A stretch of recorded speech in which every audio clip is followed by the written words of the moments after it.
That's exactly right. Clearly, this is targeting, I dare say, anti-Trump people, Soros, CNN, Obama, the Clintons, and so it's not surprising that there is a pattern. It wouldn't surprise me either if this was a single bomber acting alone.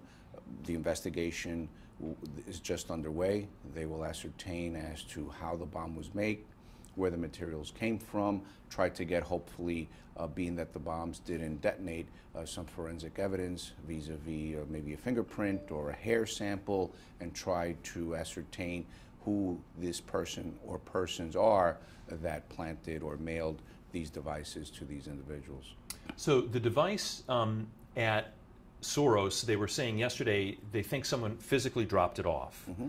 So the assumption is he's worth many billions of dollars. He must have robust security at his estate. And I was told, obviously, surveillance video and also license plate reader data, right? Mm-hmm. I mean, there's Sure. a lot to go through here.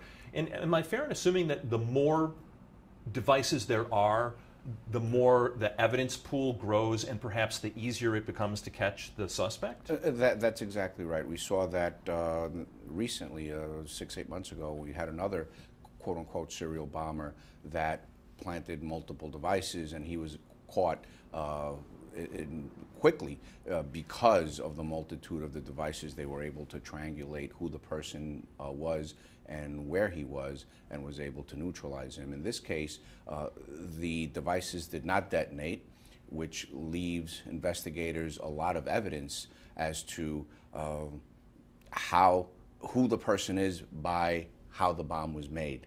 And how the bomb was made is going to be a bountiful information as to who made it, where they made it, and how they made it. So this is all happening as we speak. Right now, it's more about evacuating people, making sure that people are safe, trying to identify potential other devices that may be out there and neutralizing them and getting people to safety. But at the same time, the second part of that is going to be the actual how the bomb was made, the materials that were made, and also the videos. The videos these days, especially in a place like the Time Warner Center, where you have the ring, the iron ring, where you have thousands of cameras, they're going to try to identify if anybody did bring it in. If it was mailed in, they're going to, the postal investigators are going to look into where the device was mailed from and look at video there. But eventually somebody dropped off this box somewhere to be delivered, or they delivered it themselves. So the game's afoot, the investigation is ongoing, and I'm fairly confident that they're going to have some very good information in the next couple of days. Are they going through databases of people who've made threats or people who've been on radar for making threats? Absolutely. That's one of the things that they're going to be looking at. Who made a threat? Who is a person of interest that made these bomb threats, and go out and investigate them, and go out and interview them to see where they were, what they were doing, if they have anything to do with these devices.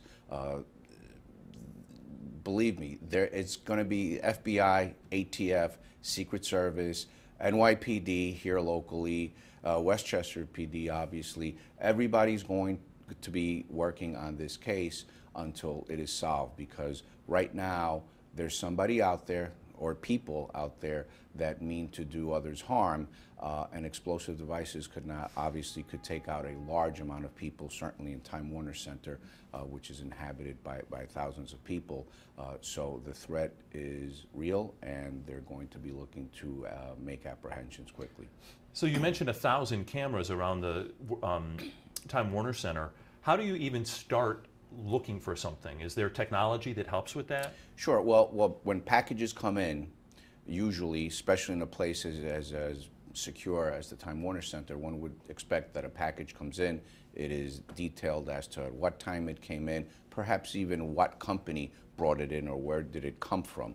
And they start looking at that. Okay, this package came in at 1 p.m., for example. Let's go back, let's look at the tape, who brought that package in.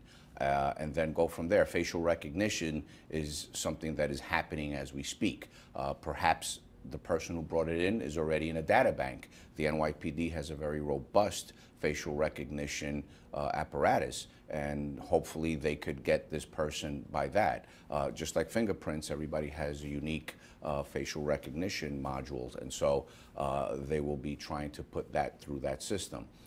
So the video, the facial recognition, the forensic investigations vis-a-vis potential fingerprints, potential hair samples, something like that, they're going to be looking at every and all facets, and of course tips.